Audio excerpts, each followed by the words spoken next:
बातमी येते नवी मुंबईमधून एपीएमसी कांदा बटाटा मार्केटमधील पाणी लाईन कापल्यानं माथाडी वर्ग चांगलाच आक्रमक झालेला आहे। माथाडी नेते नरेंद्र पाटील यांनी कांदा बटाटा मार्केट बंद केलेलं आहे।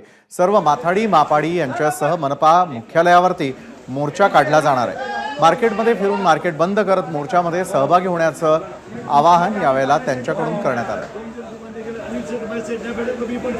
चला दोन माणसं तिकडे मला ते नका सांगू तुम्ही चला चला प्रत्येकाची जबाबदारी आहे। कुणी घरात पाणी पाजायला येत नाही। तुमचे तर कोण आहे ए काम पुस नंतर पुस ना।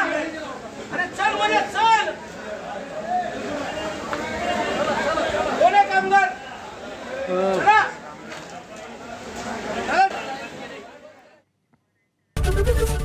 एबीपी माझा उघडा डोळे बघा नीट।